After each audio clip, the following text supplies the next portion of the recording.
The United Nations is helping secure the release of about 3,000 children from a South Sudanese armed group as part of an ongoing peace process.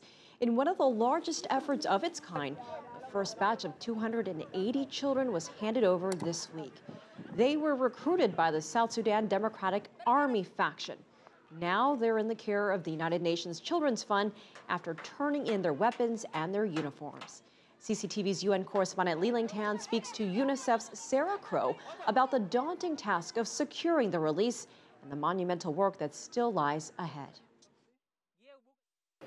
Now, this is one of the largest release of child soldiers ever done. What went into securing a release of this scale? With these children who are ranged from the age of 9 to 16, many of them have been in for several years in the armed forces. In this particular case, it's the Cobra faction under David Yahya.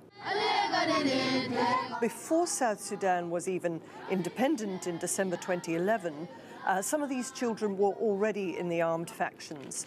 Now, this process of negotiation with the armed factions falls under the general peace agreement that is being negotiated right now. What we really hope with this peace process now, and indeed with the release of the children, 280, that means it's the first of 3,000 children who are due for release. We hope that this is really the beginning of the end of the horrors that children have gone through in South Sudan. You've been there, you've seen these child soldiers.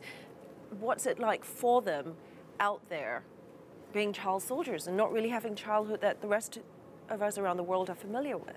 The children who were released this week come from Pibor, extremely poor, impoverished town up near the Ethiopian border.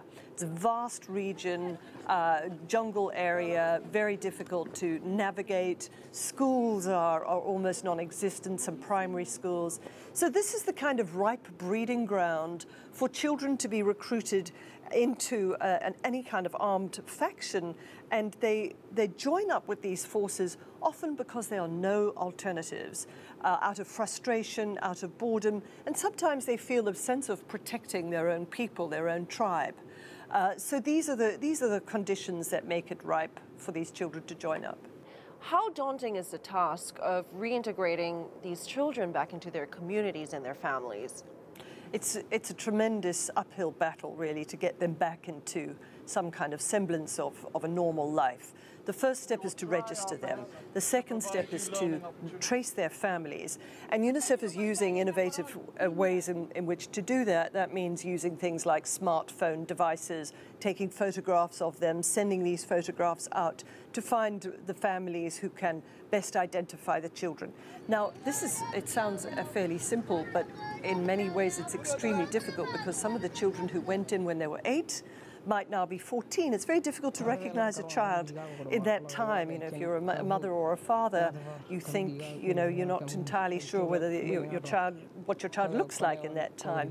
So that's a tremendously difficult process. Then it's kind of really basic things like giving them clothes and food and some vocational training. Many of them have had absolutely no education at all, so it's really starting off with the basics.